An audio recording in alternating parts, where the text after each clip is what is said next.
जो बेटा बधाई जय तो बोलवा जो बीजू कोई ना थाय तो कई नहीं हो।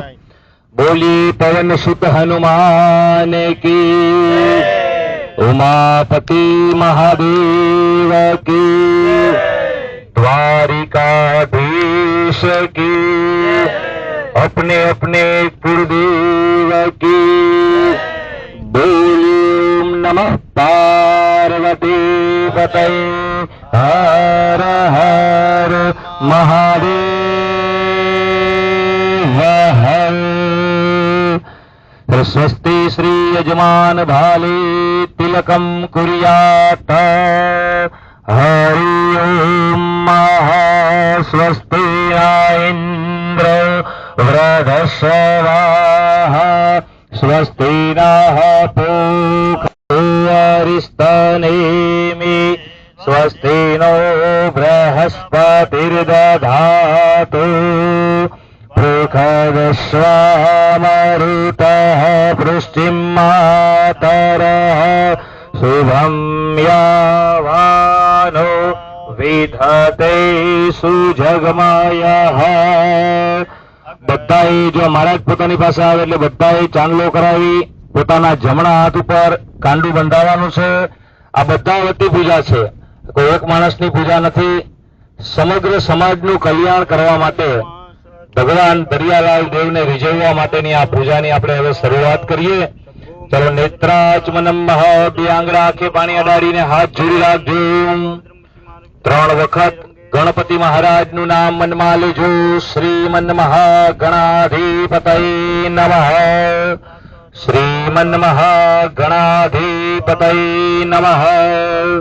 શ્રીમન મહાગણાધિપતયે નમઃ.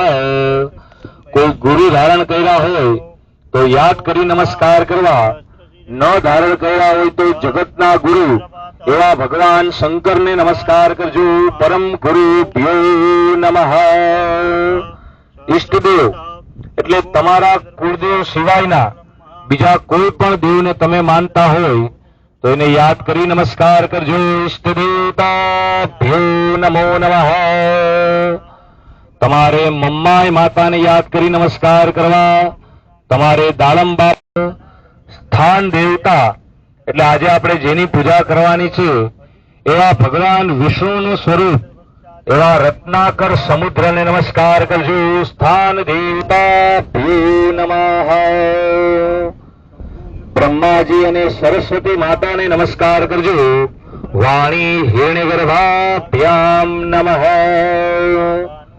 વિષ્ણુ ભગવાન અને લક્ષ્મી માતાને નમસ્કાર કરજો. લક્ષ્મી નારાયણાભ્યામ નમઃ.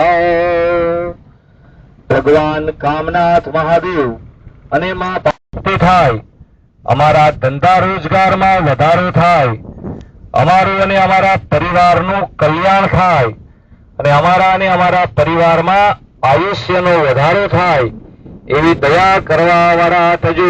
પુણ્યમ પુણ્યાહમ દીર્ઘમાયુરસ્તુ. હવે કોઈ પણ શુભ કાર્યની શરૂઆત કરીએ એટલે પેલા વેલા વિઘ્નને દૂર કરવા વાળા દેવ, જેને રિદ્ધિ અને સિદ્ધિના દાતા કહેવામાં આવે, જેને લાભ અને શુભના પિતા કહેવામાં આવે એવા સર્વ ભક્તોનું મંગલ કરનારા દુંદાળા ગણપતિ બાપાને યાદ કરવા જોઈએ. ગણપતિ બાપાને જે પૂજામાં યાદ કરીને પૂજા ચાલુ કરીએ એ પૂજામાં કોઈ દિવસ વિઘ્ન ન આવે. એટલે આજની આપણી પૂજાની શરૂઆતમાં આપણે સર્વપ્રથમ ગણેશ બાપાને યાદ કરીએ.